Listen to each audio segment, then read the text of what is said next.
ప్రార్థన చేసుకుందాం. స్తోత్రం తండ్రి, స్తోత్రం ప్రభా, స్తోత్రం తండ్రి.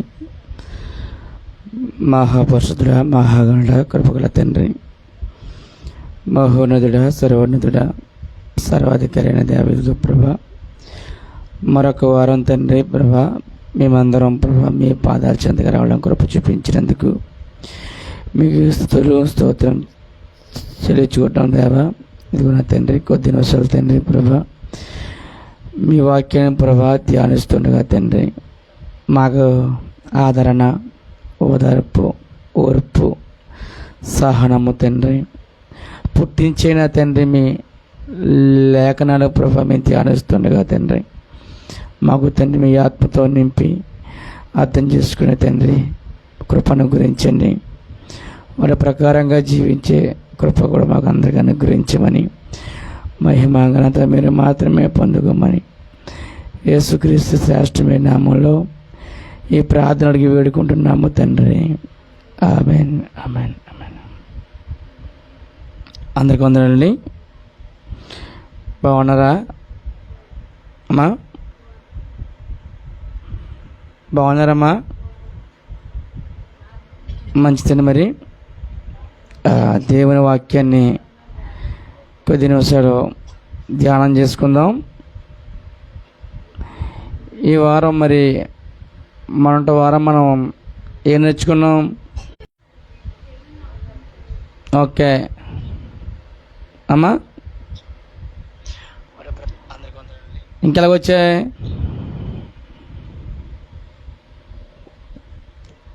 దేవుని ఆత్మావేశం వల్ల, దేవుని ప్రవక్తలు రాయడం వల్ల ఇవన్నీ కూడా వచ్చాయని మనం ఆలకించాం.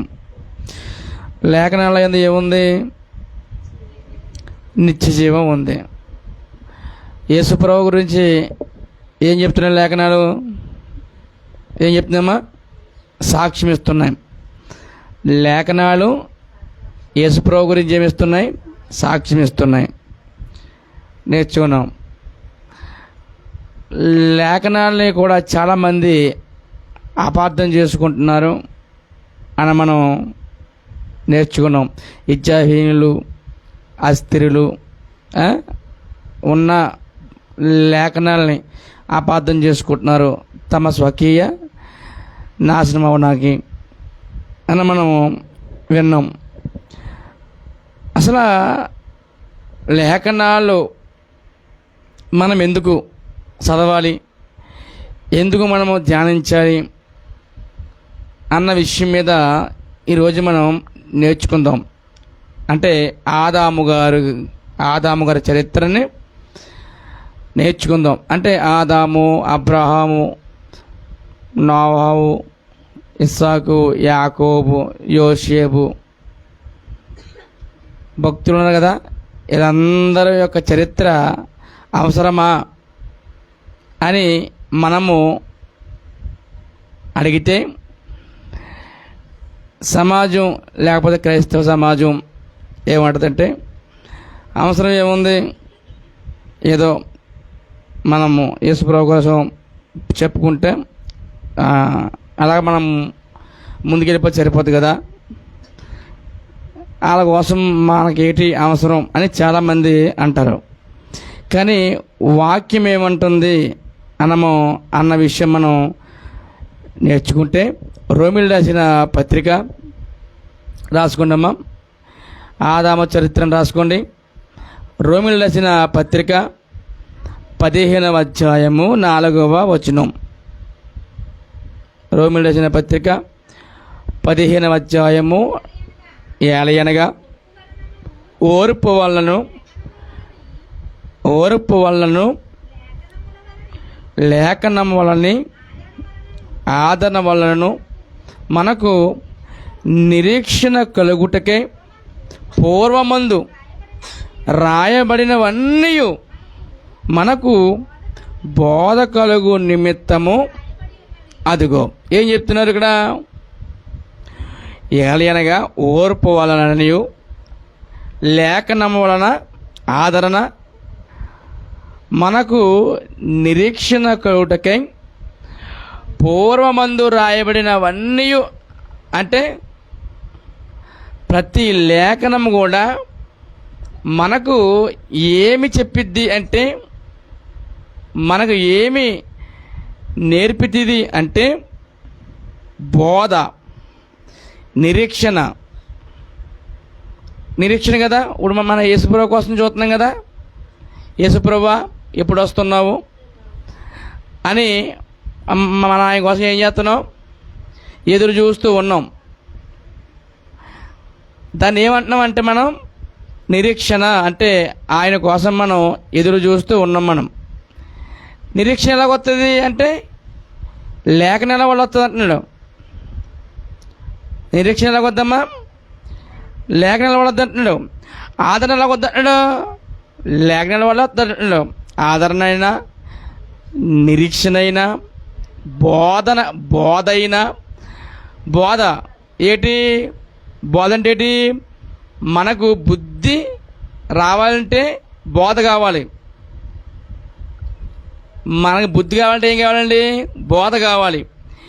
ఈ బోధ అయినా ఇలా అంటే బోధ కవుటకై పూర్వమందు రాయబడిన సంగతులన్నీ కూడా ఏమన్నా, పూర్వమందు రాయబడినవన్నీ మనకు బోధ కలిగుతాయి.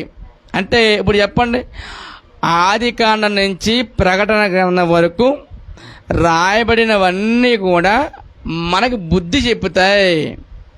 మరి అవసరం కదా, అవసరం కదా. మనకు ఒకవేళ ఏదైనా పాపంలో పడిపోతే ఆ విషయం ఆది కాండంలోంచి మరి ప్రకటన గ్రంథంలో ఏదో చోట బుద్ధి వచ్చేలాగా రాయబడి ఉంటుంది. ఆ బుద్ధి రావాలంటే ఏం చేయాలి? మనం లేఖనాలు ఏం చేయాలి? మనము ధ్యానించాలి. లేకపోతే మన జీవితంలో ఏదో ఒక లోపం ఉండిపోతుంది. అదే కదా అర్థం. మరి మన జీవితంలో ఏదో ఒక లోపం ఉండిపోతుంది. ఆ లోపం ఉండకూడదు అంటే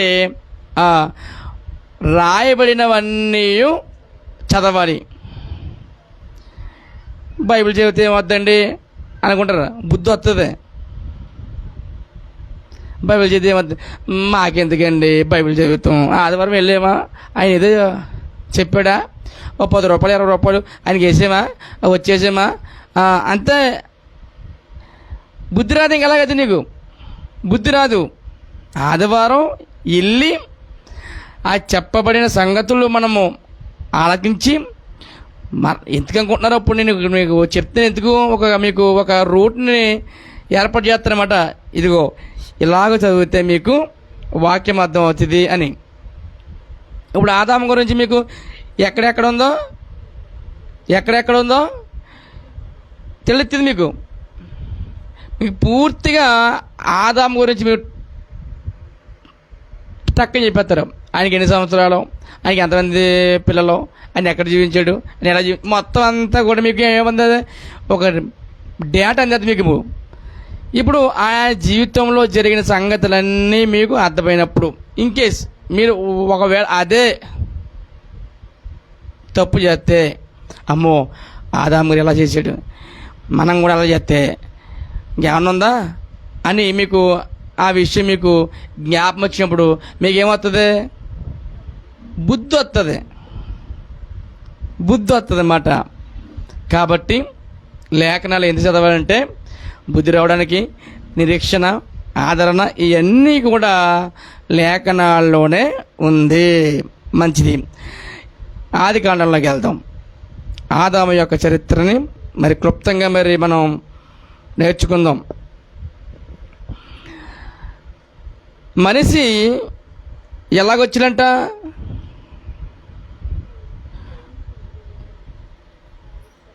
సమాజంలో మనకి తెలిసిన విషయం ఏంటంటే మనిషి కోతుల నుంచి వచ్చాడు అనే కదా అంటారు అందరూని. చాలామంది డార్విన్ సిద్ధాంతం ఏమన్నాడు?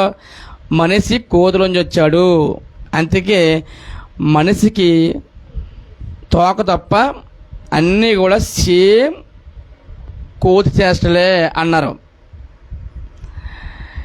మరి దానికి ఉన్న డిఎన్ఏ అంత ఒకటేనా? కాదు. మరి ఏం చూసి మరి చెప్పాడైనా అంటే శాస్త్రం చూసి.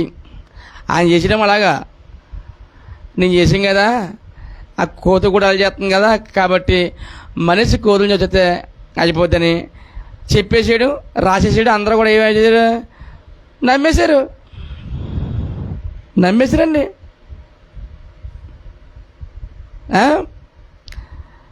కొంతమంది ఏం చెప్పారంటే ఒక జీవకణం వచ్చింది, ఆ కణం ఇలా పెరిగి పెరిగి పెరిగి పెద్దదయ్యింది, అది ఒక ఇలా పెద్దది దండమంట పేలింది. అలా పేలినప్పుడు సూర్యుడు, చంద్రుడు, నక్షత్రాలు, సముద్రాలు, నదులు, అందులోంచి మనిషిలోంచి కోతిలోంచి కుక్క, ఇవన్నీ కూడా పుట్టుకొచ్చి అన్నారు. నమ్మేశారా?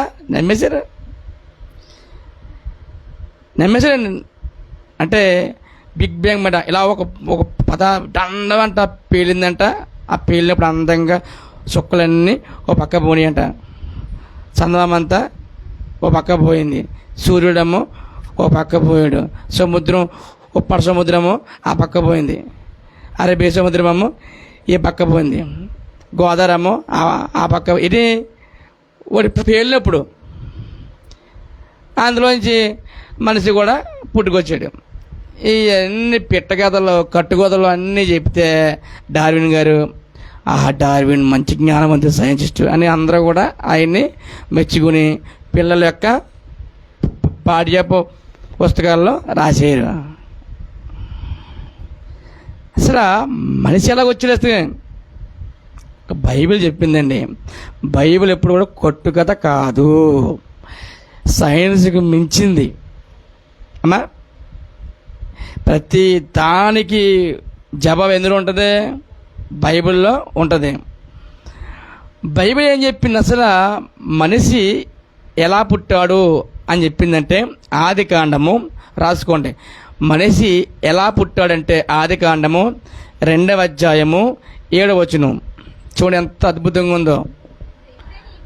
దేవుడైన యెహోవా నేల మట్టితో నరుని నిర్మించి వారి నాసికారంధ్రములలో జీవవాయువును వదగా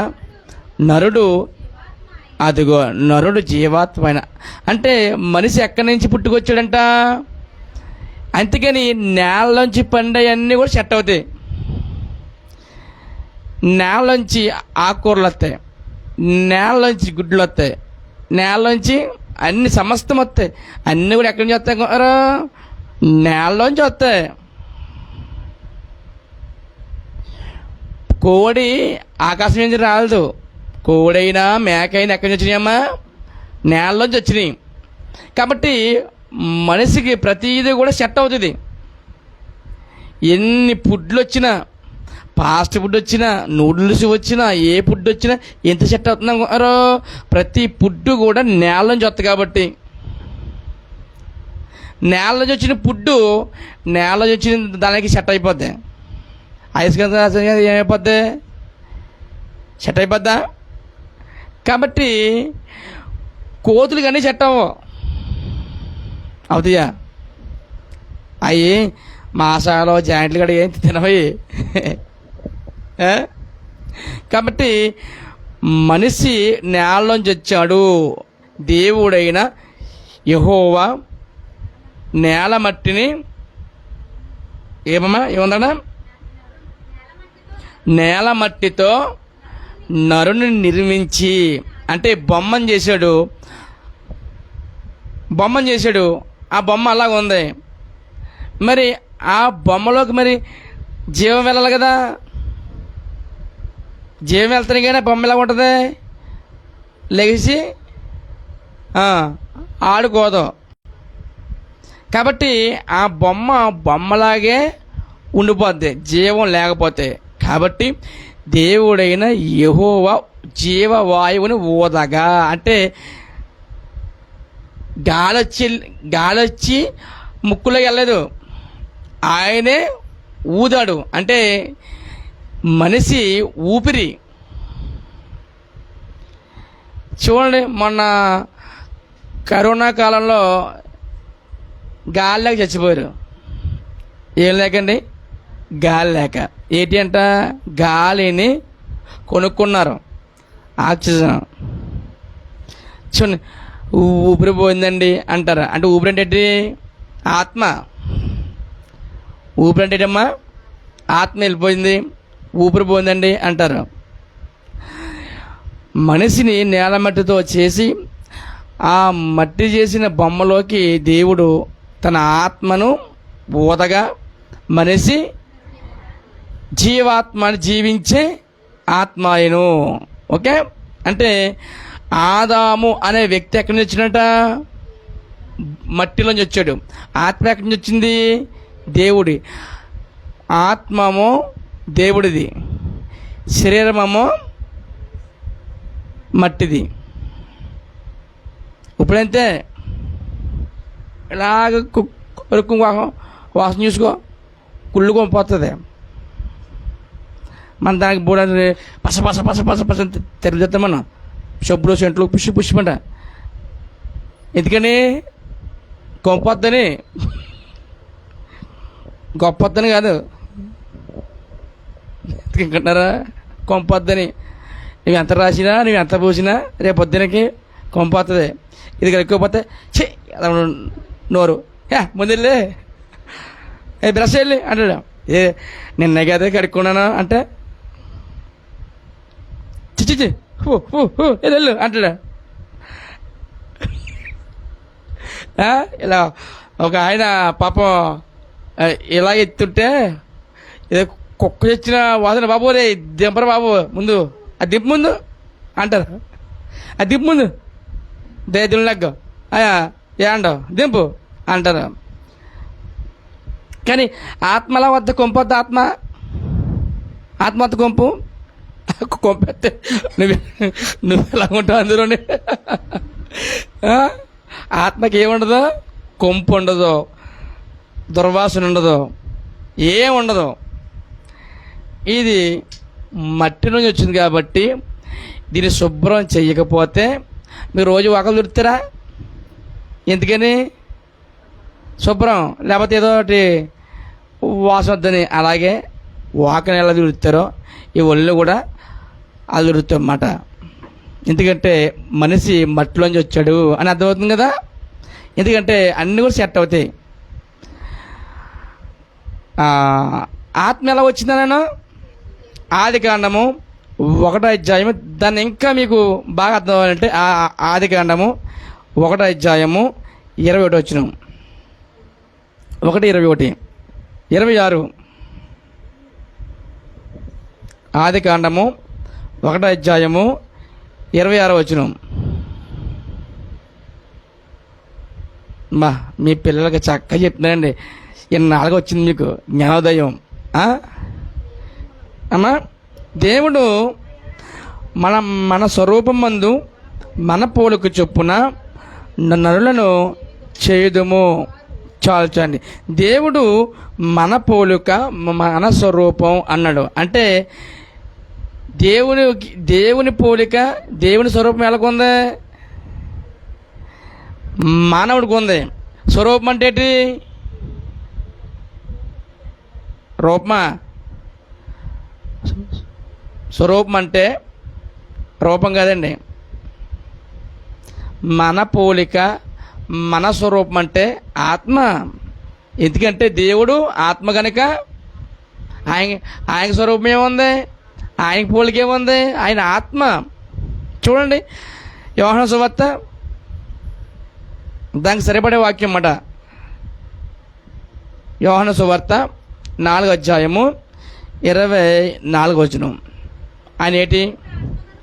దేవుడు ఆత్మ కనుక ఆత్మతోనూ సత్యముతోనూ ఇప్పుడు చెప్పండి, మన పోలిక మన స్వరూపం అంటే ఏంటి? ఆత్మ. దేవుడు ఆత్మ కనుక దేవుణ్ణి ఆరాధించే వాళ్ళు కూడా ఆత్మతోను. అంటే ఆత్మతో అంటే ఏంటి? ఆత్మ ఎవరికి ఉంది? ఆదాముకు ఉంది, నీకుంది, నాకుంది ఆత్మ. అందుకే దేవుణ్ణి ఆత్మతో ఆరాధించాలి. ఎందుకంటే దేవుడు ఆత్మ కనుక. అమ్మా అర్థమైంది కదా. దేవుని పోలిక దేవుని స్వరూపం ఎవరికి ఉందమ్మా? ఆదాముకు ఉంది. ఆదాము చరిత్ర ఆదాముకు ఉంది. అర్థమైంది కదా. ఇప్పుడు అర్థమైందమ్మా. ఆదాము ఎక్కడ పుట్టాడు? మట్టిలో పుట్టాడు. ఆదాముకి ఆత్మ ఎలా వచ్చింది? ఆదాము గారి పోలిక స్వరూపం ఎవరిదే? ఏ పోలిక అది? ఆత్మ. దానికి యోహాను సువార్త 4:24 దేవుడు ఆత్మ గనుక అని రాయబడింది. ఓకే. ఇప్పుడు ఆదాము చాలా జ్ఞానవంతుడు. మీరు అర్థం చేసుకోవాలా. ఆదాము గారు చాలా జ్ఞానవంతుడు. ఇప్పుడు మనిషికి పాపంలో పడ్డాకనే జ్ఞానం ఉంది. ఇంకానే ఈ సైంటిస్టులు, ఈ శాస్త్రవేత్తలు, ఈ గొప్ప గొప్పలు అందరూ పాపం ఉంది. ఎందుకని ఏ భేదం లేదు, అందరూ పాపం చేసి వాళ్ళకే ఇప్పటికి ఇంకేముంది? జ్ఞానం ఉంది. ఇప్పటికీ నీకు ఇంకేముంది? జ్ఞానం ఉంది. ఇప్పటికీ నాకు ఇంకేముంది? జ్ఞానం ఉంది. మరి అప్పుడు ఇంకా పాపంలో పడలేదు. పడలేనప్పుడు ఇంకెంత జ్ఞానం ఉంటుంది? ఇంక చాలా జ్ఞానం ఉంటుంది. చూడండి ఎంత జ్ఞానవంతుడో రాసుకోండి. ఆదాము జ్ఞానవంతుడు రాసుకోండి. ఆదాము జ్ఞానవంతుడు. చూడండి ఆదికాండము 2వ అధ్యాయము 19వ వచనం. ఆదికాండము 2వ అధ్యాయము 19వ వచనం.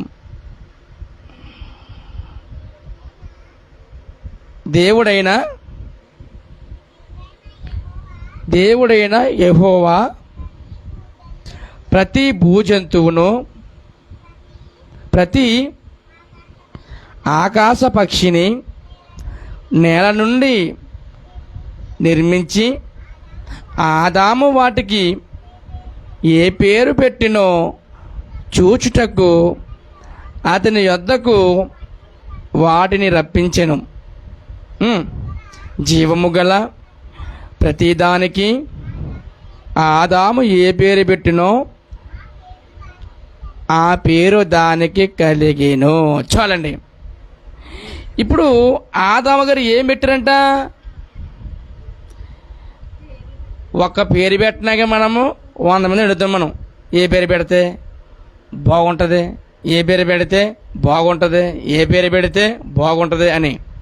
అసలు పేర్లే లేవు. ఇప్పుడు నేను సాత్విక్ పెట్టాను. ఆ మాట ఎక్కడ అనుకుంటున్నారా? నేను సాత్వికుడును, దీన మనసు గలవాడును అంటే ఆ పేరు ఎవరు అనుకుంటున్నారా? యేసుక్రీస్తు వారికి ఉన్న పేరది సాత్విక్ అంటేనే సాత్వికుడు. రాజా అంటే రాజుకు రాజు. రాజు అంటే ఆయనకున్న పేరు రాజా. అమూల్య వాక్యంలో రాయబడింది అమూల్య రక్తము అని, అంటే వెలకట్టలేనిది అని అర్థం అన్నమాట. ఈ పేరు చెప్పాను మా బామ్మతికి. ఏం పేరు పెడుతున్నా బావ? అమూల్య అన్నాను. అమూల్య అదేం పేరు అన్నాడు. నీకు ఏం తెలుసు, నీకు ఎప్పుడన్నా బైబిల్ చదివితే అర్థమవుతుంది. ఏమని రాయబడింది? అమూల్య రక్తము చేత మీరు కడగబడ్డారు అంటే వెలకట్టలేనిదని అర్థం అన్నమాట. మీరు ఎప్పుడైనా చూడండి, మీ అమూల్యమైన పవిత్రమైన ఓటు ముద్రను మా ముద్రమే గుద్దండి అంటారు. అంటే ఏంటారా? ఆ వెలకట్టలేనిది మీరు అనుకుంటారా? ఏముంది ఓటు అనుకుంటారు మీరు. వాళ్ళకి అర్థమైంది అమూల్యమైందండి. మీకు అర్థమైందా? ఎవరు 2 ఏళ్ళు తడిగేస్తారా? అమ్ముకోకుండా అని వాళ్ళు చెప్తున్నారు. అమూల్యమైన పవిత్రమైంది ఓటు ముద్ర, దానికే అంత అమూల్యత పవిత్రత ఉంటే నువ్వేసి చెత్తదానికి ఏ చేద్దాం? చెత్త చేతులు. ఆయన రక్తము అమూల్యమైన రక్తము, నిర్దోషమైన రక్తము. ఆ పేరు అందులోంచి వచ్చింది అమూల్య అని అది తీసుకున్నమాట. ఇప్పుడు ఆదామ గారికి ఏ పేరు పెట్టాలి? ఎందుకు ఉంటాడైనా? అప్పుడు ఎవరున్నారు? సుబ్బారావు ఉన్నాడా? వెంకటరావు ఉన్నాడా? కుక్క ఉందా? పిల్లి ఉందా? మరి భూజంతువులు అన్నిటికి ఇప్పుడు పేర్లు ఆయనే పెట్టాడు. మీకు తెలుసా? బాబు ఎంత జ్ఞానవంతులండి బాబు! ఎంత ఏదో పేరు అనలేదు చూడండి. మీరు అంటారు అది ఏంటిది? ఏదో పేరండి బాబు, ఏమో ఏమో అంటారు. బుర్రపోయి మీకు ఏమో ఏదో పేరు అంటారు. అంటే ఆడెవడండి? ఏమో ఆడెవడో అంటారు. ఓహో, ఎన్ని పేర్లని గుర్తుపెట్టుకుంటాం మనం. అది ఆ కుర్రోడు ఎవడండి? ఎక్కడో చూసేయండి, ఏమండి బాబు అంటాం మనం. మరి ఆదామ దగ్గరికి ఎలా అన్ని జంతువులు వస్తే డైనోసార్, జిరాఫీ, గుర్రం పో, ఏనుగు వెళ్ళిపోయారు, సీతకొక జంపు, నీ పేరు కుందేలు పో పో, కుందేలు పారే పో. అమ్మా వచ్చింది, నా పేరేంటి బాబు? నీ పేరు చీమ, వెళ్ళిపో. అంటే నువ్వు చిన్నదనే కదా మీరు, చీమ వెళ్ళిపో. వచ్చింది దేకుండా వచ్చింది, నా పేరు అంటే నీ పేరు తాబేలు, వెళ్ళిపో. పరిగెట్టుకుని వచ్చింది ఏంటి? పులి, నీ పేరేం పేరు అనుకున్నా? పులి, జంపు. ఎన్ని వస్తూనే ఉన్నాయి. ఆయన అరే బ్రా నేను ఆలోచించుకుంటాను అన్నాడా? ఏమన్నాడా? చూడండి, నేలను నిర్మించి వాటికి ఏ పేరు పెట్టినో చూచుటకు, దేవుడు చూచుటకు అతని యొద్దకు వాటిని రప్పించును. ఆదాము యొద్దకు వచ్చిన దేవుడు కూర్చుని చూస్తున్నాడు, ఏ పేరు పెడతాడా అని అలా చూస్తున్నాడు. దేవుడు వచ్చింది, చెంగుమంట దూక్కుంటా, కుందేలు. ఏం పేరు పెడతా బాబు అంటే, నీ పేరా కుందేలు, వెళ్ళిపో అన్నాడు. ఎంత జ్ఞానవంతుడండి! మనకి తెలియని పేర్లు ఎన్నో ఉన్నాయి. 84 లక్షల జీవరాశులు, వాళ్ళకి అన్నిళ్ళకి పేరు పెట్టింది అనుకుంటున్నా. ఎంత జ్ఞానవంతుడండి ఆయన! ఇసుపు దానికి. నీకైతే ఎంత ఇసువో ఇప్పుడు చెప్పండి. ఓర్పు ఎలా వద్దండి? ఓర్పు ఆదరణ ఎలా వస్తాయండి? పూర్వమందు రాయబడిన సంగతులు ఆలోచించు, అప్పుడు నీకేమొద్దాడ? ఓర్పు. చూడండి, ఆదామ కోసం ఆలోచించు, నీకు ఓర్పు వస్తుంది. ఎంత ఓర్పు ఆయనకి! అలా వస్తూనే ఉన్నాయి, ఆయన పెడతానే ఉన్నాడు. అలా వస్తూనే ఉన్నాయి, ఆయన పెడతానే ఉన్నాడు. 84 లక్షల జీవరాశులా, వాళ్ళకి పేర్లా. ఎంత జ్ఞానవంతుడైనా! అక్కడితో అయిపోయిందా? చూడండి, ఆదికాండము 1వ అధ్యాయము 21-20. అప్పుడు దేవుడు 20 అప్పుడు 20 అమ్మా 2:20 సారీ క్షమించండి 2:20. అప్పుడు ఆదాము సమస్త పశువులకును, ఆకాశ పక్షులకును, సమస్త భూజంతువులకును, అబ్బా, ఆదాము ఆకాశ పక్షులకి పెట్టాడు, భూజంతువులకి పెట్టాడు, ఇంకేం పెట్టాడు? భూజంతువులకు, ఆకాశ పక్షులకు, పశువులకు, ప్రతి దానికి ఏం పెట్టాడు? ఇది ఇంతలా వచ్చింది ఇలాగా, నా పేరు బాబా అంటే నీ పేరు గేది, వెళ్ళిపో. ఇంకోటి వచ్చింది, నా పేరో నీ పేరు నీటి ఎందుకు, వెళ్ళిపో. నువ్వు ఎప్పుడు నీటిలో ఉండు. ఇవన్నీ చూస్తున్నప్పుడు మీకు ఆదాం పెట్టే పేరు మీకు ఎందుకంత పొగరో అనుకోవాలా. వస్తున్నాయి కదా అలబ్బండలో పైకి, ఆదాం పెట్టిన అలబ్బండ పేరు నీకు భలే పేరెట్టాడు ఆదాము. నువ్వు సేమ్ అలాగే ఉన్నావు. అబ్బా, ఆదాముకి ఎంత జ్ఞానం అండి!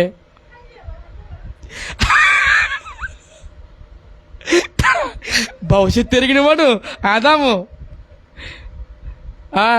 నేను అంటే నీ పేరు కోతి, వెళ్ళిపో. ఇప్పుడు అర్థమవుతుంది దీనికి ఎవడగానే పేరు భలే పెట్టాడండి. పేరు తగ్గట్టుగానే శాస్త్రం చేస్తుంది. ఎవరండి పేరు, ఇంకెవరండి అని ఆదామండి. ఏం పేరండి? కోతండి. పెట్టింది ఎవరండి? ఆదాము. నీకేం పెట్టాడు? గేది. నీకేం పెట్టాడు? ఆవు. నీకేం పెట్టాడు? ఇలాగ పందిలో దొల్లి వచ్చింది. ఆదామా నాకేం పెడతావు? పంది అన్నాడు. నా పేరు పందా. పోయింది. మీరు చూడండి, కొంతమంది పేర్లు అట్టమంటారు తెచ్చి. ఏ పేరు అట్టమంటారమ్మా అంటే, పేరండి, పేరు పెట్టండి ఏమిటి. ఈయనకి తెలదు ఇప్పుడు ఎంతగానే పెట్టేవాడికి. చూస్తానమ్మా, చూస్తుండు, చూసుకుంటాడు. అమ్మ మరి రూబిన్ ఎట్నా? వద్దండి, మోటగా ఉంది. ఇసాక్ ఎట్నా? వద్దండి బాబు, ఆయనకి కొంచెం కొలిచూపు ఉంటుంది. ఈయన బర్రబ్బ ఎట్నా? బాబా ఆడుద్దు, వంగండి బాబాడు. యోధ పెట్టమంటవా? అమ్మవా యోధయా గజ్జి దొంగండి. యోసే పెట్టమంటారా? పెట్టండి. ఫలించేటి కొమ్మ పెట్టండి బాబు, పెట్టండి. చక్కగా ఫలింతాడు. మరి ఆదాము ఎన్ని పేర్లు పెడతాడండి? ఆయన పెట్టినట్టుగానే సేమ్ పేరుకి తగ్గట్టుగా ఉంటాను నేను. అసలు పేరుకి తగ్గట్టుగా ఉంటాయి. ప్రతి జంతువు కూడా పేరుకి తగ్గట్టుగానే ఉంటుంది. ఎక్కడ ఇది సూట్ అవ్వదండి, అన్నగా ఉండదు. అబ్బబ్బా ఎంత జ్ఞానవంతుడండి. ఆ తర్వాత చూడండి 2:21.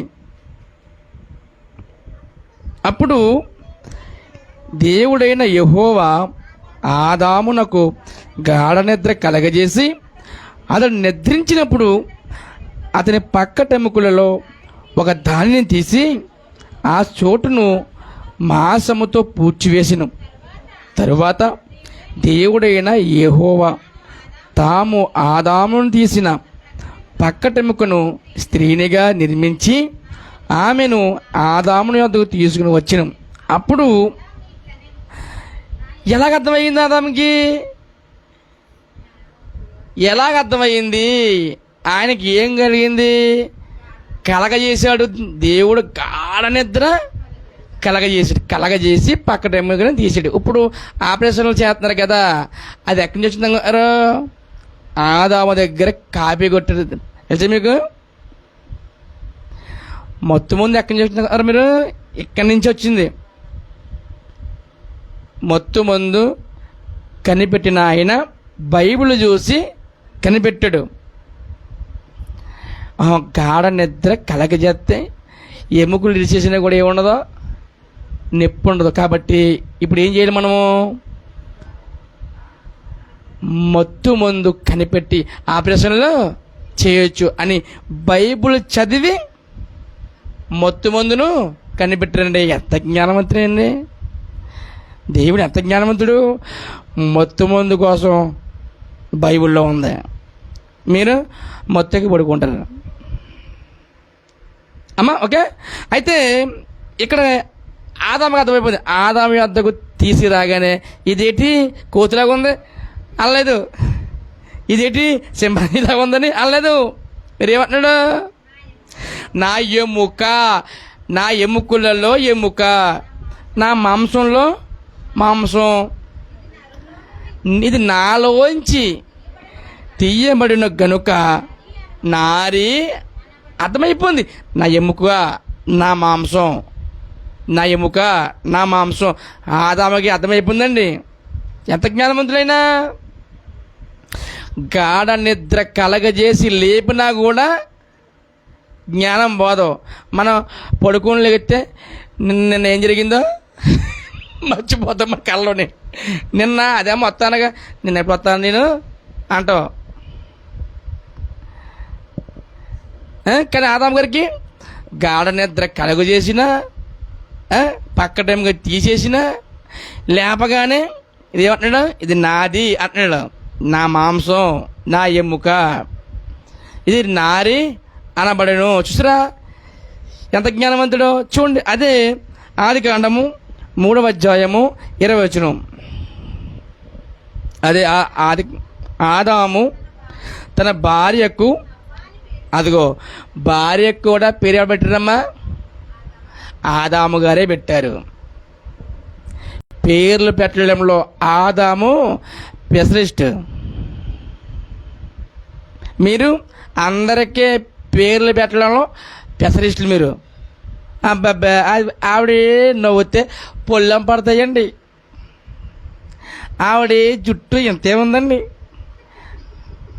అబ్బాబ్బా ఆవిడ మహా వంకరండి, వీళ్ళేదో వజ్రంలాగా. పేర్లు ఎట్టమంటే బంగాళ ఎడతారు మీరు పేర్లే పెద్దమ్మ. పేర్లు ఇంచకే పెడతారు. ఏ పేర్లు అయ్యి? చెడ్డ పేర్లు.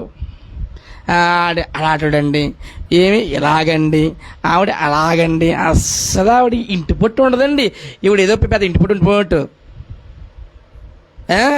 అలా కుర్రోళ్ళండి, దరిద్రపు ఎదవలండి వీళ్ళు, ఏదో వాళ్ళ అబ్బాయిలు చాలా వజ్రాలు అనేట్టు పేర్లు ఇంచకే పెడతాం మనం. ఆదాము ఆ పేర్లు ఎట్లాయండి? మంచి పేరు పెట్టాడు. ఆదాము అవ్వ అని పెట్టాడు. అవ్వ అంటే అర్థం ఏంటి? ప్రతిదానికి తల్లి. చూడు ఎంత బాగా పెట్టాడు. మన పేర్లు పెడతాం, ఇంచక్క పెడతాం మన పేర్లు. అలాగా, ఈడు ఇలాగా, అలాగా, ఇలాగా. ఆవిడ ఎత్తి పళ్ళు ఉన్నాయి, ఆడేమో గుర్రం పళ్ళు ఉన్నాయి, ఎద్దు పళ్ళు ఉన్నాయి. ఆవిడకేమో ముక్కు వంకర, ఇడికేమో జుట్టు వంకర, ఇడికేమో కోళ్ళ వంకర అని. నీకు అన్నీ వంకరే కదా మరి. కానీ అంటే మనిషి అందరికీ పెడతారు పేర్లు, కానీ ఆదాము పెట్టాడు పేర్లు, మంచి పేర్లు పెట్టాడు.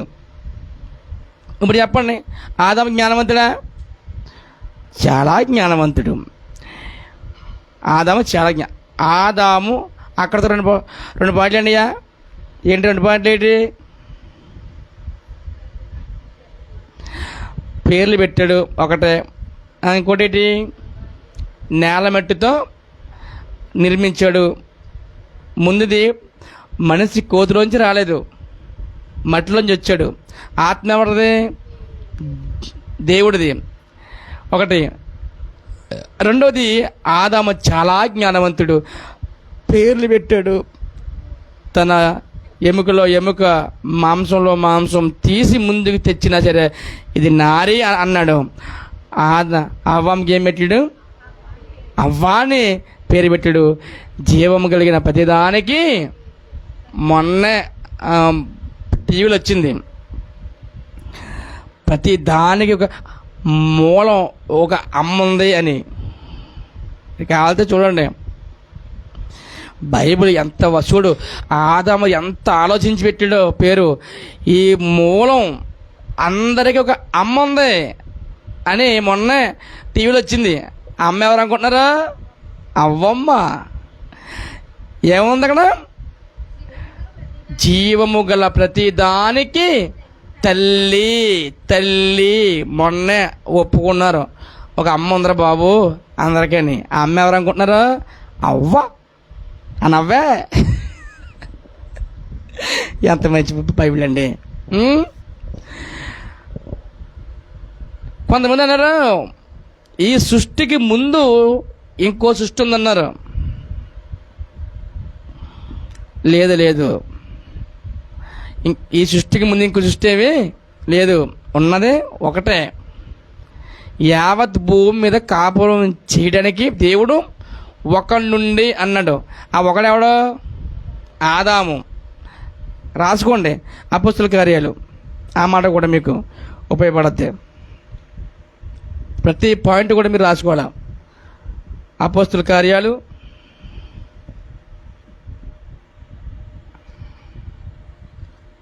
17వ అధ్యాయం అనుకుంటా.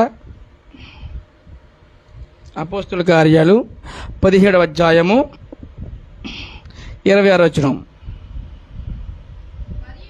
మరియు యావత్ భూమి మీద కాపురం ఉండుటకు ఆయన ఒకరి నుండి ప్రతి జాతి మనుషులను సృష్టించాడు. చాలమ్మా రాసుకోండి పాయింట్.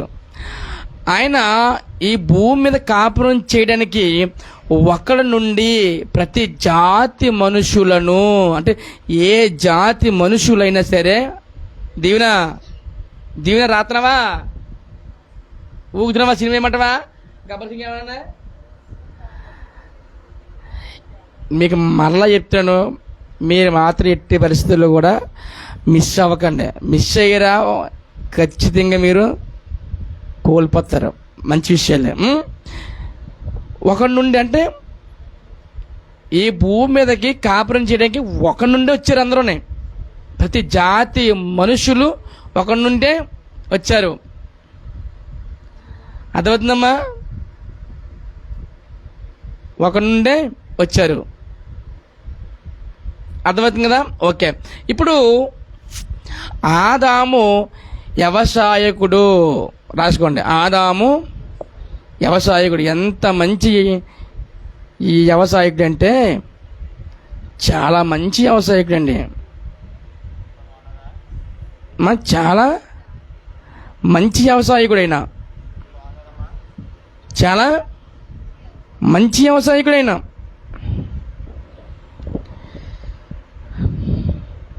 ఆదికాండము 3వ అధ్యాయము,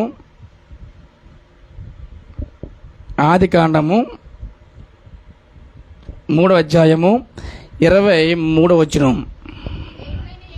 దేవుడైన యెహోవా అతడు ఏ నేల నుండి తీయబడినో దాన్ని సేద్యపరచుటకు ఏదేను తోటలో నుండి అతన్ని పంపివేయించాలమ్మా.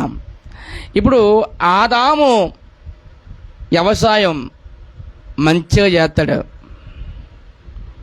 అతనికి తెలుసు. అప్పటి వరకు ఎప్పుడు వ్యవసాయం చేయలేదు. మీకు అలవాటు లేని పని మీకు అప్పచెప్తే ఎలా ఉంటుంది? 10 సంవత్సరాలైనా 20 సంవత్సరాలైనా మీకు చేపల కూర వచ్చా మా అమ్మ ఉన్నట్టుగా వండుతారా? ఇప్పుడున్న కోడళ్ళు ఎందుకని అలవాటు లేదు వాళ్ళకి. మీరు ఆదాంకి అలవాటు ఉందా సాధన చేయడం? అప్పటి వరకు ఆదాం ఏమన్నా భూమిని గట్ట అంటే పండించాడా? లేదు కదా. అప్పటి వరకు భూమి గట్ట పండించకపోయినా ఆదాము నేలను తేజపరిచి పంటను తినేవాడు. ఆదాము మంచి వ్యవసాయకుడు. ఆదాము మంచి వ్యవసాయకుడైనా, మంచి జ్ఞానవంతుడు, మంచి వ్యవసాయకుడు, మంచివాడైనా. అక్కడ వరకు ఓకే, మంచి మంచి మంచి చూడండి, అందరికీ అన్నీ ఉండవు. బుద్ధి ఉంటే జ్ఞానం ఉండదు, బుద్ధి ఉంటే వివేకం ఉండదు, వివేకం అంటే బుద్ధి ఉండదు, అందం ఉంటే నీకు చెప్తా వచ్చాడు. బైబిల్లో ఒక మంచి మాట ఉందండి. వివేకం లేని సుందర స్త్రీ పంది ముక్కునున్న కమ్మి వంటిది. అందం ఉంటే సరిపోదు, అందం ఉన్న వాళ్ళకి ఏమి ఉండాలా? వివేకం ఉండాలా. అప్పుడే అందరికి ఏమవుతుంది? అందం వస్తుంది. అందం వస్తుంది. కొంతమంది అందం ఉండదు తప్ప గంగిరెద్దుల్లాగా ఉంటారు. ఎందుకని? వివేకం లేక. అంటే ఓటు ఉంటే ఓటు ఉండదు. అలాగే ఆదాముకి జ్ఞానం ఉంది, మంచి వ్యవసాయం చేసేవాడు, అన్నీ చేసేవాడు. అంటే ఒకటి లేదు, ఏంటది? దేవుడు మాట ఆలకించలేదు. అదండి వచ్చింది. ఇప్పుడు మీరే అందులో మీరు మిమ్మల్ని పెట్టుకోండి, మీకు అందం ఉంటుంది, జ్ఞానం ఉంటుంది, వంటలో అందంగా చేస్తారు. ఆదాములో వ్యవసాయం చేసేట్టు అమ్మా మంచిగా జ్ఞానం ఉంటుంది అన్ని విషయాల్లోని. కానీ మాట వినటం చేతనం అవ్వదు. అబ్బా ఆదాముకి నాకు ఎలా పెట్టావా నువ్వు లింకు? అన్నీ ఉంటాయి మీకు, మనకి ఉంటాయి, అన్నీ ఉంటాయి మనకి. జ్ఞానం ఉంటుంది, మంచిగా వంటలు వండుతాం, మంచిగా వ్యాపారాలు చేస్తాం, మంచిగా ఉద్యోగాలు చేస్తాం. కానీ ఏటి లాభం? దేవుడు మాట ఆలకించాం. ఇప్పుడు చెప్పండి, బుద్ధి వచ్చింది మనకి, బాగానే బుద్ధి వచ్చిందా? ఆయనలాగా మనం ఏం చేద్దాం చూద్దాం, ఆయనలా ఏం చేస్తామో చూద్దాం. ఆయనకు చేసిన తప్పును దాచుకోవడం చాలా ఇష్టం ఆయనకి. ఏటాలు చూస్తున్నాం అక్క. యోబు గ్రంథం రాసుకోండమ్మా, అక్కడ రాసుకోండి. ఆదాము గారికి దాచే గుణం ఉందని రాసుకోండి. యోబు గ్రంథము 30 యోబు గ్రంథము 31 అధ్యాయము 33 వచనం. ఆదాము చేసినట్లు నా దోషములను దాచిపెట్టుకొని, చాలమ్మా 33. ఆదాము చేసినట్లు నా దోషములు దాచిపెట్టుకొని అంటే ఆదాము గారు ఏముంది దోషములు దాచిపెట్టుకునే గుణం ఉంది. జ్ఞానం ఉంది, మంచి వ్యవసాయం చేస్తాడు, మంచి చక్కగా వివేకుడు, మంచి ఆలోచన శక్తి ఉంది దానికి, ఎన్నో దానికి పేర్లు పెట్టాడు, అన్నీ చేశాడు. ఏముంది దానికి? దాచిపెట్టుకునే గుణం ఉంది. దోషములు దాచిపెట్టుకునే గుణం ఉంది. నీకు ఎన్నుంటే ఎందుకు?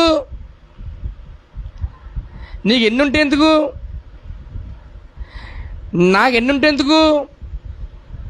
ఏదైనా ఒక దోషము చేసినప్పుడు, ఏదైనా ఒక తప్పు చేసినప్పుడు దాచిపెట్టుకుంటే నీకు ఎన్నుంటే ఎందుకు? నీకు జ్ఞానం ఉంటే ఎందుకు?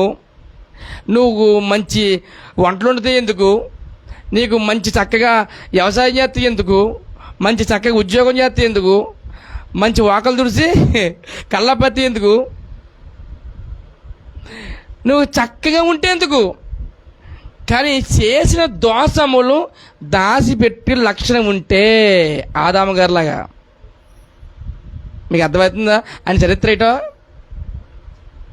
ముందనుకున్నారు, అబ్బా ఆదాము ఎంత జ్ఞానవంతుడు, నిన్ను కూడా ఉంటే బాగుండి అనిపించింది. ఉండాలా, అలాగే ఉండాలా. కానీ ఈయనలో ఇంకోటి ఉంది, దాచిపెట్టుకునే గుణం ఉంది. నేను చెప్తాను, మొన్న ఒకసారి రెడ్డి అన్నయ్య గారు, విజయప్రసాద్ రెడ్డి గారు 2017లో అనుకుంటాను, 20లో యవనస్తుల కుటుంబం పెట్టేలాగా యవనస్తులది మీకేమైనా దమ్ము ఉంటే మీ సెల్ ఫోన్లు ఇవ్వండి, లాకులు తీసి, సీక్రెట్ లాకు లేకుండా మీ భక్తి జీవితం ఏదో నేను చెప్తానండి. ఇచ్చడా ఒకడెవడలేదు, ఎవడొస్తాడో అన్నీ అందులోనే దాచిపెట్టుకుంటారు కదా. నా తెమ్మంటారా? అప్పుడు అన్నాను, నీ వెళ్ళలేదు అప్పుడు, అరే అరే అరే నీ అదే వెళ్ళిపోతారు ఇచ్చేది నేను అనుకున్నాను. మీ సెల్ ఫోన్ ఉపయోగిస్తే చాలు, మీరు ఎన్ని దాచిపెట్టుకుంటారో అర్థమైపోద్ది. సీక్రెట్ లాకులు, సీక్రెట్ వ్యవహారాలు, సీక్రెట్లు ఫొటోసు, సీక్రెట్ కాల్స్ అన్నీ కూడా ఆదాం బుద్ధిలే. దోషములు దాచిపెట్టుకుని ఎన్ని దాస్తారండి? దోషాలు దాచి అయిపోతాం, బ్రష్లు అయిపోతాం. ఇది జ్ఞానం ఉంటే ఎందుకు? నువ్వు మంచి వండితే ఎందుకు? మంచి చక్కగా ఆ ముగ్గేసి ముగ్గులు తింటే ఎందుకు? నీకు అందం ఉంటే ఎందుకు? నీకు వివేకం ఉంటే ఎందుకు? దోషములు దాచిపెట్టుకే గుణం ఉంటే బుద్ధి వస్తుంది మనకే. ఆదాం గారు మన చరిత్ర రాకుండా ఏమవుతుంది? మనకి బుద్ధి వస్తుంది. అమ్మబోయ్ అన్నీ ఉంటే సరిపోదు, ఆయన మాట ఆలకించాలా అనిపిస్తుందా? ఆయన దాచిపెట్టుకోవాలంట. ఏమవుతుందండి దాచిపెట్టుకుంటే? పాపాన్ని ఏం కట్టుకోవాలా? మూట కొట్టుకోవాలా? అవునా కదా? ఏం కట్టుకోవాలండి? కట్టుకోవాలా? చూడండి, ఆయనకి ఏముందంటే పాపాన్ని, దోషాన్ని దాచిపెట్టే గుణం ఉంది ఆయనకి. ఇప్పుడు ఆదామా ఏటి ఇలా చేసో అంటే ఏమన్నాడైనా, నాకేం తెలదో, నీవిచ్చిన ఈ స్త్రీయే. చూడండి ఆదికాండము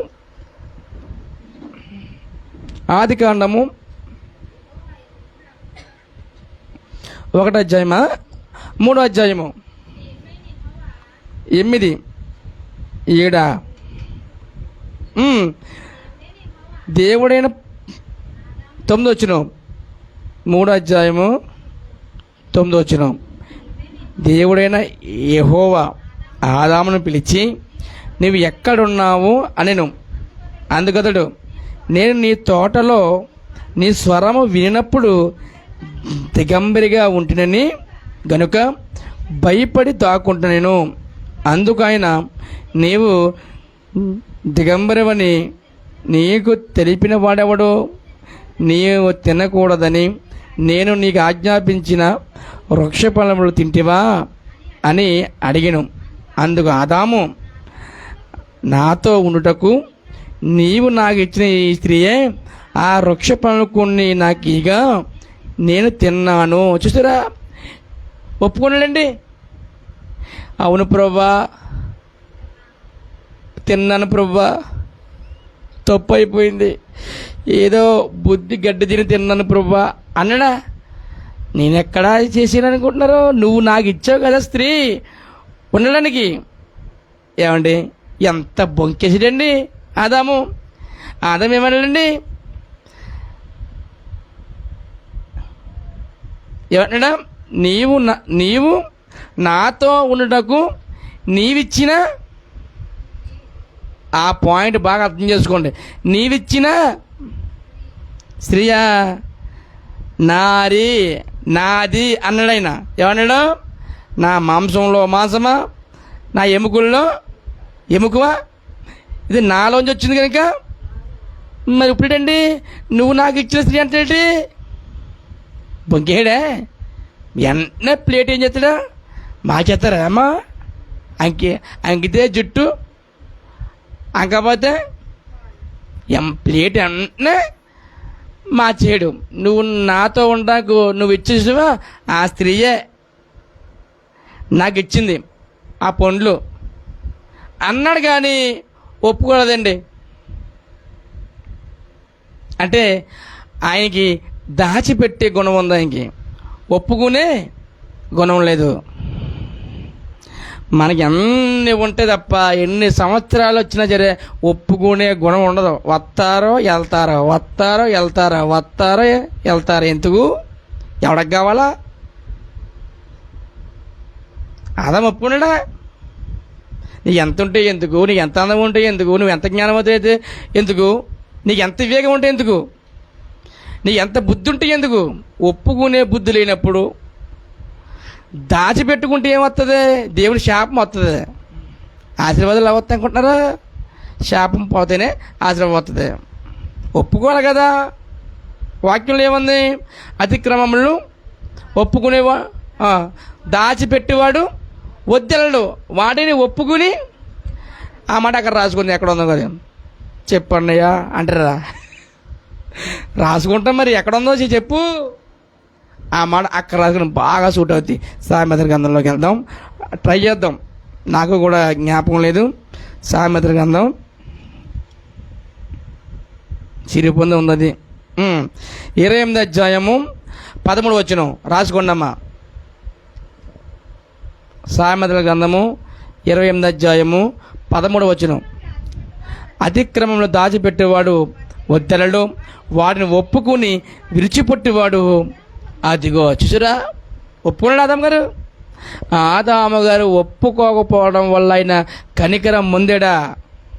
శాపం పొందాడు. నీ నిమిత్తము నేల ఏమైంది? శపించబడింది. నువ్వు ఒప్పుకోలేదు. అప్పటి వరకు నువ్వు ఎంత జ్ఞానవంతుడో, అప్పటి వరకు నువ్వు ఎంత వివేకవంతుడివో, కానీ నువ్వు ఒప్పుకోలేదు. చేసిన తప్పు నువ్వు ఒప్పుకోలేదు కాబట్టి నీ నిమిత్తము నేల శపించబడి ఉన్నది. చూసారా ఎక్కడి నుంచి ఎరగొచ్చాడు ఆయన? మనమంతే ప్రారంభంలో దేవుడు దేవుడు దేవుడు దేవుడు రేగిపోతుంటాం. డంగడకమంట అలా ఉండుకోలేదు అయిపోతాం. దేవుడా ఇలా ప్రార్థన ప్రార్థన ప్రార్థన వాక్యమా అమ్మో అలాగా ఇలాగా అని చూసుకొని అయిపోతాం, నీరుగైపోతాం. ప్రారంభంలో ఆదాం అద్భుతం, కిందకు వచ్చేసరికి శపించబడ్డ స్థితికి వచ్చాడు ఆయన. ఎందుకు? దేవుని మాట వినకపోవడం వల్ల, చేసిన తప్పును ఒప్పుకోకపోవడం వల్ల. ఒప్పుకోకపోతే దీవెనలు రావండి అమ్మా. ఒప్పుకోకపోతే దీవెనలు ఎవరు చేసేళ్ళే అనుకుంటే కదా, ఒప్పుకోవాలా. దేవుని సన్నిధిలో ప్రభువా ఇదిగో అతిక్రమణ చేశాను, ఇదిగో నీ సన్నిధిలో మోకరించెదను దేవా, నీ ఏకం దేవారావా నన్నాదుకోవా, దేవారావా నన్నాదుకోవా, దేవారావా నన్నాదుకోవా, నీ సన్నిధిలో మోకరించెదను దేవా, నీ అభిషేకం కురిపించవా. ఒప్పుకుంటున్నావా? దావీదంతటోడే పాపం చేసినప్పుడు ఒప్పుకున్నాడు. 51వ కీర్తన అది ఉంటుంది, మొత్తం కీర్తన అంతా కూడా 51వ కీర్తన అది ఉంటుంది. ప్రభువా నేను పాపంలోనే నా తల్లి గర్భం దాల్చి, నేను పాపంలోనే పుట్టినవాడు, ఈ శోభుతున్న నన్ను కడుగు, తెల్లగా కడుగు. ప్రభువా ప్రభువా ప్రభుని ఒప్పుకున్నప్పుడు దావీదు గారి పేరు ఎన్నిసార్లు రాయబడింది? ఇది అనుకుంటారా? ఒప్పుకోవడం వల్ల వచ్చిన ఆశీర్వాదం అది. నేను చేయలేదు ప్రభా, నేను నాకేం తెలదో, నేను అమాయకుణ్ణి అంటే అదే అలాగే తినేని అని పేరు అక్కడ తాపేద్దమాట. అలాగే తిని అలాగే అలాగే అలాగే అలాగే అలాగే అలాగే చూడండి. కొంతమంది నేను ఏం చేయలేదు, నేను చేయలేదు, అలాగే అలాగే వెళ్ళు వెళ్ళు వెళ్ళు, ఇది తెలిసిపోయింది అంతానే, వెళ్ళు వెళ్ళు వెళ్ళు, అలాగే అలాగే వెళ్ళు వెళ్ళు వెళ్ళు వెళ్ళు వెళ్ళు వెళ్ళు అంటారా? నేనేం చేయలేదు, నేను చేయలేదు, నేను చేయలేదు, వెళ్ళు వెళ్ళు వెళ్ళు నేను చూసుకోలే వెళ్ళు. దావీదు గారి ఏం చేయలేదు ప్రభు అంటే అలాగే అంత తెలిసి నాకు అంటాడైనా. ఎప్పుడైతే నా తాను ప్రవక్త వచ్చి ఇదిగో నువ్వు చేసింది ఇలాగన్నప్పుడు పశ్చాత్తాపడే దివారాత్రములు కన్నీరు విడిచినప్పుడు దేవుని కనికరము పొందుకున్నాడు. తరములకు ఆయన పేరు మారు మోగిపోతుంది. మరి ఆదాం పేరు మారు మోగదా? మోగిపోలేండి బాబు. ఆయన ఒప్పుకోకపోవడం వచ్చిన ముప్పు. బుద్ధి వస్తుందా? ఇది మన ఈ చదువుతున్న ఏమవుతుంది? అమ్మోబో ఆదాము గారిలా చేసిన తప్పుడు కూడా ఒప్పుకోకపోతే చెప్పించబడిపోతాం బాబోయ్. వాళ్ళ జాత వాళ్ళ ఉండే నేల ఏమైంది? నువ్వు ఉండే ఇల్లు ఏమో తెలుసా? శపించబడుద్ది. శపించమంటే కుమ్మరించే ఏం కుమ్మరించేస్తాడు? నువ్వు చేసిన తప్పులు ఒప్పుకో, లేకపోతే నీ నిమిత్తము నీ ఇల్లు ఏమవుతుంది? శపించబడుద్ది. నువ్వు ఒప్పుకొని పెట్టిన నాళ్ళ కూడా నీ గృహము శపించబడిన గృహమే. అదిగో ఆదాము ఎప్పుడైతే ఒప్పుకోకుండా కప్పుకున్నాడో ఆయన ఉన్న స్థలం ఏమైంది? శపించబడింది. పంట తిన్నాడు, దున్నుకున్నాడు, చెమట కార్చాడు, కష్టాలు పడ్డాడు. అవ్వమ్మకు పురుడు పోసుకున్నాడు, పురుడు నీళ్ళు కూడా వేసుకున్నాడు, బొట్టు గట్ట చేసుకున్నాడు, చర్మపు కాగితాలు చుట్టుకున్నారు, అన్నీ చేసుకున్నాడు. అనమంతే కదా, బొడ్లు కోసుకుంటున్నాం, ఎటు బెండకాయలు అవి చెక్కుకుంటున్నాం, ఎందుకంటే చెప్పించబడ్డం మనం. నీ నిమిత్తము నీ గృహము మా ఆయన అలాగండి, మీ ఆయన అలాగండి, ఒప్పుకో. మరి ఆ అమ్మ ఎలాగండి అంటే ఒప్పుకోకపోవడం. ఆ అవ్వమ్మ ఎలా చేస్తుంది ప్రభు అంటే అనుభవించు రాజా, అనుభవించు. ఒప్పుకోలేదు కదా నువ్వు, అనుభవించు అన్నడేమో దేవుడు. ఆదాము నా మాట వింటలేదు అంటే మీరే ఒప్పుకోలేదు కదా, మరి అనుభవించు. అలాగంటాడేమో ఇప్పుడు దేవుడు, ప్రభువా మా వాళ్ళు మరి అనుభవించు, నువ్వు ఒప్పుకోవట్లేదు కదా మరి నువ్వు అంటాడేమో. కాబట్టి బైబిల్ యొక్క సత్యాలు ఎంత గంభీరంగా ఉంటాయంటే అద్భుతాలుగా ఉంటాయి.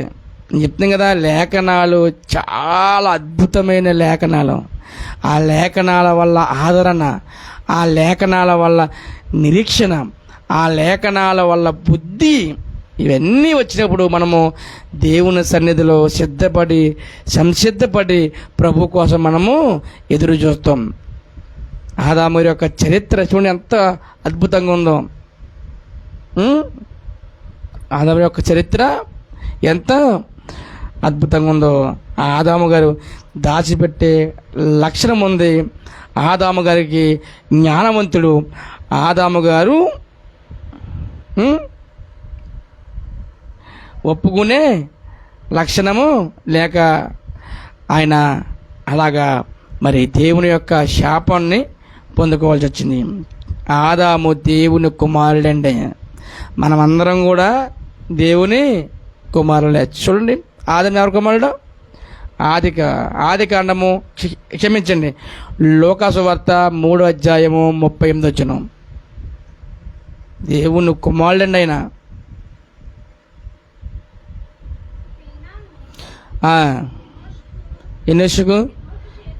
ఎనోషు షేతుకు, షేతు ఆదామునకు, ఆదాము దేవునికి కుమారుడు. ఆదాము దేవుని కుమారుడు. నువ్వు నేను అందరం కూడా దేవుని కుమారులమే. ఆదాముకి కుమారులు పుట్టారు, ఆదాముకి కుమార్తెలు పుట్టారు. ఆది కాండము 4:1 చూడండి. దేవుడికేమో ఆదాము పుట్టాడు. ఆదాముకి ఎవరు పుట్టారంట? ఆది కాండము 4:1 చూడండి, ముగించుకుందాం.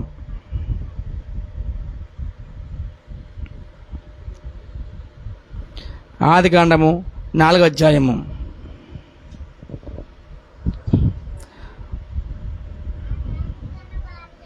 ఆదాము తన భార్య అయిన అవ్వను కూడినప్పుడు ఆమె గర్భవతి కయ్యను కని యెహోవా వలన నేను ఒక మనుషుని సంపాదించుకున్నాను. తరువాత ఆమె అతని తమ్ముడగు ఏబేలు, అంటే ఆదాముకి ఏం పుట్టారు? కుమారులు పుట్టారు. ఆది కాండము 4:25 4:25 ఆదాము మరల తన భార్యను కూడినప్పుడు ఆమె కుమారుని కని కయ్యని చంపిన ఏబేలుకు ప్రతిగా దేవుడు నాకు మరి ఒక సంతానమును నియమించనుకొని అతనికి షేతు అని పేరు పెట్టిను. అంటే ముందు పుట్టినోళ్ళందరూ ఎవరు? కుమారులు. కయ్యను, ఏబేలు, షేతు. ఆ తర్వాత పుట్టారు. ఆది కాండము 5:4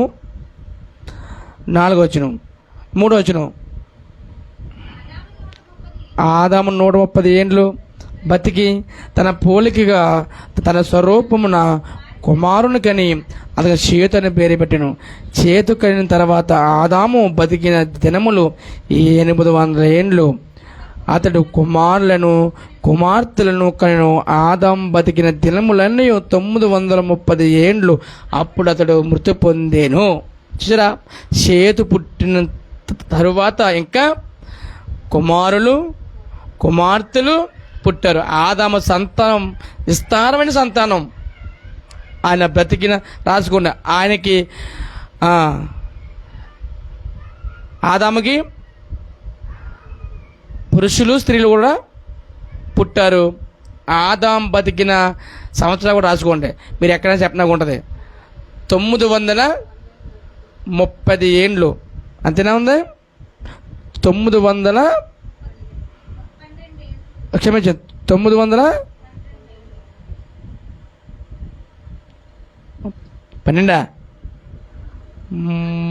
ఏండ్లండి. ఇది నేను ఉప్పు రాసుకున్నాను.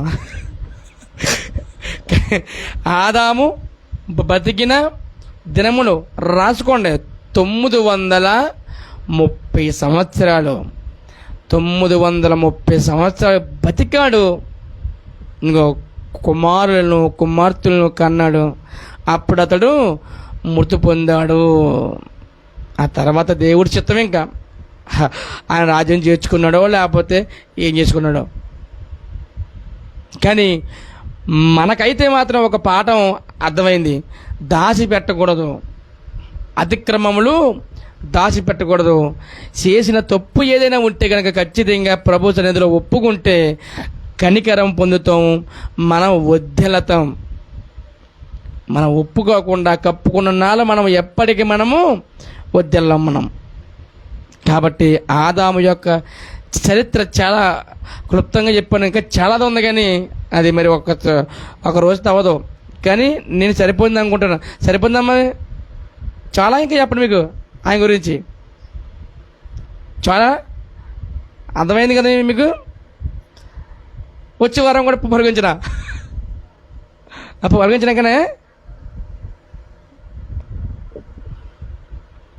వచ్చే వారం కూడా దానికి పొరగించమంటారా?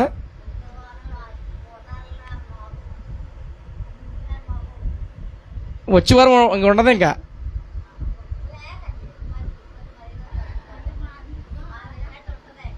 మరి ఆ రోజు లాస్ట్ రోజు కదా. మరి సాయంత్రం వెళ్తారు. సాయంత్రంతో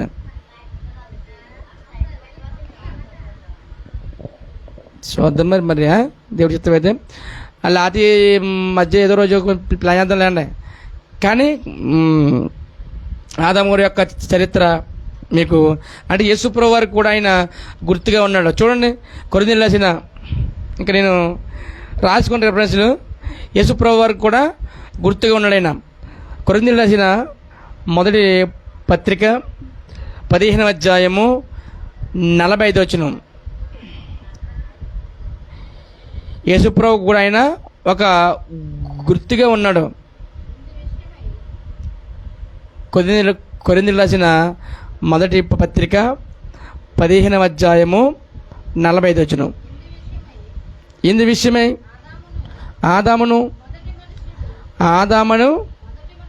మొదటి మనుషుడు జీవించు ప్రాణి ఆయనని రాయబడి ఉన్నది. కడపటి ఆదాము జీవింపచేయు ఆత్మ ఆయను. అంటే ఆగమ్మ ఏముంది? ఆదాము మొదట మనిషి జీవించి ప్రాణాయను అని రాయబడి ఉంది. కడపటి ఆదాము జీవింపచేయ ఆత్మ ఆయన అంటే ఎవరు? కడపటి ఆదాము అంటే ఎవరమ్మా? యేసుప్రభు వారు మొదటి ఆత్మలో మొదటి మనిషి జీవించి ప్రాణి. ఎన్ని సంవత్సరాలు జీవించాడైనా? 930 సంవత్సరాలు జీవించాడు. కడపటి ఆదాము జీవింపచేయి ఆత్మ అంటే ఆత్మకేమీ లేదు, చావు లేదు. అంటే యేసుప్రభు వారు కడపటి ఆదాము. మొదటి ఆదాము వల్ల అపరాధం వచ్చింది, కడపటి ఆదాము వల్ల అపరాధము తొలగిపోయింది. ఇప్పుడు నువ్వు మొదటి ఆదాములాగే ఉంటే నువ్వు ఎన్ని సంవత్సరాలు జీవించినా ప్రయోజనం ఉండదు.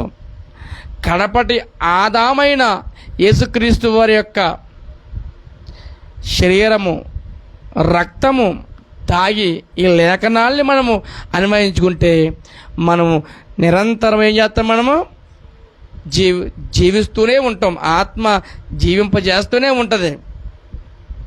కాబట్టి మన్నైనది మట్టి అయిపోయింది.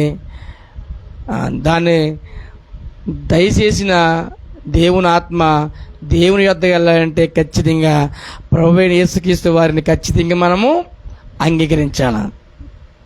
కాబట్టి ఆ ఆదాము వలె మనము ఉండకూడదు.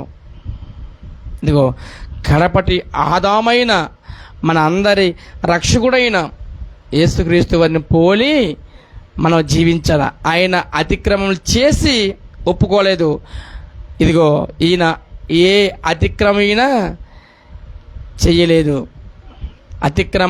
నీ అతిక్రమములు ఆయన వేసుకున్నాడు. మనం చేసిన అతిక్రమణ కూడా ఆయన వేసుకుని నీ కోసం నా కోసం ప్రాణం పెట్టాడు. మనము ఆయన యొద్దకు వచ్చి మనం చేసిన అతిక్రమములు, దోషాలు, పాపాలు ఒప్పుకుంటే మనము నిరంతరము జీవిస్తాం. మనము కడపటి ఆదాములా మనము మారాలి. ఏమంటాడు ఆయన? మన ఆదివారం చెప్పాం కదా, క్రీస్తు వారి యొక్క స్వరూపంలోకి అంటే మనము కడపటి ఆదాములా ఉండాలి. మనం ఆయనలో ఏ దోషము లేదు, ఏ పాపము లేదు, ఏ అసూయ లేదు, ఏ ద్వేషం లేదు, ఏమీ లేదు.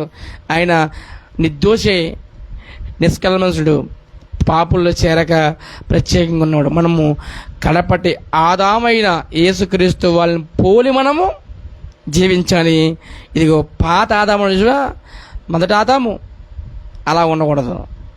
ఇంకో ఆయన చూపించి మీరు అలా ఉండకండి, ఇదిగో ఈయన చూపించి మీరు ఇలా ఉండండి అని ఆదాము ఒక సూచనగా ఉన్నాడు. ఇగో ఇలా ఉండకండి అని చెప్పడానికి. మీరు అంటారు కదా, అరే అలా కొడకరా, ఆడి పెద్ద ఇదేనరా బాబు, ఇలాగుండు అంటే చెడ్డని చూపిస్తారు, అలా వద్దంటారు. మంచం చూపిస్తారు, ఇలా ఉండమంటారు. అలాగే ఆదాము చూపించాడు, యేసుప్రభు చూపించాడు, ఇదిగో ఇలాగ ఉండకండి, ఇదిగో ఇలాగ ఉండండి. మొదటి ఆదాంలా ఉండకండి, కడపటి ఆదాంలాగా ఉండండి. ఈయన నిరంతరము జీవిస్తాడు. ఆయన కొంతకాలమే జీవించాడు. ఈయన నిరంతరము జీవించే వ్యక్తి మన యేసుప్రభు, మనం నమ్ముకున్న యేసుప్రభు వారు. కాబట్టి ఆదాము చరిత్ర మనకు ఒక పాఠం అవ్వాలి. జ్ఞానం ఉంటే సరిపోదు, వివేకం ఉంటే సరిపోదు, ఏమొచ్చినా సరిపోదు. దేవుని మాట వినే మంచి లక్షణం కావాలా. ఒకవేళ ఇన్కేస్ ఏమన్నా తప్పులు చేస్తే దాన్ని ఒప్పుకుని విడిచిపెట్టి కృపని మనము ఇమ్మని ప్రభుని వేడుకోవాలి. కాబట్టి యేసుక్రీస్తు వారిలా మనం అందరము జీవిందాం. ఇటు కృప దేవుడు మనందరికీ ఇచ్చునుగాక. Amen, amen, amen. ప్రార్థన చేసుకుందాం. పరిశుద్ధుడా, ప్రేమగల తండ్రి, కృపగల దేవ, మహోన్నతుడా, ఆశ్చర్యకరుడా, ఇదిగో నా తండ్రి, చక్కగా నా తండ్రి ప్రభా కొద్ది నిమిషాలు తండ్రి ఆదాము గారి యొక్క చరిత్ర నా తండ్రి, ఇదిగో ప్రభా మాకు తండ్రి ఓర్పు, ఆదరణ, అయ్యా బోధ, అయ్యా మీ లేఖనాలు పూర్వమందు రాయబడిన తండ్రి ప్రతి లేఖనాలు తండ్రి మేము ఆలోచించినప్పుడు తండ్రి అయ్యా మీ కుమారుని యేసుక్రీస్తు ద్వారా మాకు ఇచ్చిన ఈ భాగ్యం ఎంత గొప్పదో అర్థమవుతుంది తండ్రి ప్రభా. మేము తండ్రి ఆదాము తండ్రి మొదట ఆదాము చేసిన అతిక్రమణ పోలి తండ్రి మేము జీవించకుండా ప్రభా అయ్యా ఇదిగో మా కొరకు ప్రాణం పెట్టిన యేసుక్రీస్తు వారిని పోలి జీవించి కృపను తండ్రి మాకు అందరికన్నా గురించి ప్రభా ఇదిగో నా తండ్రి ఈ లోకం అశాశ్వతమైన తండ్రి ప్రభా పరలోక రాజ్యమే శాశ్వతమైన తండ్రి మేమందరం గుర్తించి నా తండ్రి ప్రభా యేసుక్రీస్తు వారే జీవించినట్లుగా మాకు అందరి కృప అనుగ్రహించమని మహిమ ఘనత మీరు మాత్రమే పొందుమని యేసుక్రీస్తు వారి శ్రేష్టమైన నామములో ఈ ప్రార్థన అడిగి వేడుకుంటున్నాను తండ్రి. Amen, amen, amen.